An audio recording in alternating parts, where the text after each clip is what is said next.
अमेठी। समर्थ साहिब दुलनदास के शिष्यों में साहेब ठाकुरदास का नाम बड़े सम्मान के साथ लिया जाता है।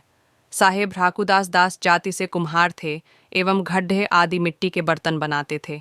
आप चलते फिरते उठते बैठते सदा ही नाम उपासना में लीन रहते थे तथा लोगों को भी यही कहते थे कि राम नाम रटे जाए, आपन काम केहे जाए, का काहू को डर है। एक बार की बात है कि अमेठी के महाराज शिकार खेलने जायस की सीमा पर जंगलों में आए। साथ में कुछ सैनिक और सेवादार भी थे। राजा साहब ने सैनिकों से कहा, जाओ, जाकर बर्तन हांडी आदि का प्रबंध करो। सैनिक कुम्हार का पता पूछते पूछते साहेब ठाकुरदास के पास पहुंचे और बोले, बाबा जी, हंडिया बर्तन आदि सब लेकर जल्दी पहुंचो, राजा साहब अमेठी से पधारे हैं। तब साहेब ठाकुरदास ने कहा, भाई, हंडिया बर्तन जितने चाहो उतने ले जाओ, पर अब मैं बूढ़ा हो गया हूँ, मुझसे भार नहीं उठाया जाता। पर हठी और जिद्दी सैनिकों को बूढ़े कुम्हार पर तरस नहीं आया और वह धमकाने लगे, मरता क्या न करता। साहेब ठाकुरदास ने खींची बांस की बनी बड़ी टोकरी में सारे बर्तन रखे और सिर पर उठाए चलने लगे। सैनिक आगे आगे, साहेब ठाकुरदास पीछे पीछे।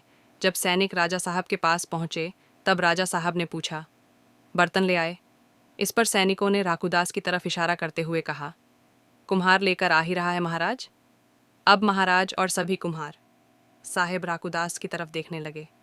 बड़ा ही आश्चर्यजनक और अद्भुत नज़ारा था। साहेब ठाकुरदास कमर झुकाए कंधे पर लठ रखे हुए चल रहे थे, पर खैंची उनके सिर से 2 से 3 हाथ ऊपर ऊपर चल रही थी। समीप आते ही खैंची जमीन पर आ गई।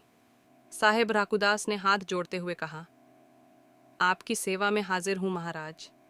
पर राजा साहब सैनिकों की करतूत से बहुत लज्जित हो चुके थे और क्षमा मांगी तथा माफीनामे में गांव और जमीन देने का आग्रह करने लगे, परंतु ठाकुरदास ने पारिश्रमिक के अतिरिक्त कुछ भी न लिया। साहेब ठाकुरदास की समाधि आज भी जायज़ कस्बे में है। लोगों में आज भी इस महानामोपासक के लिए श्रद्धा है। धन्य है ऐसे सतनामी और त्यागी संत सत्यनाम साहेब बंदगी।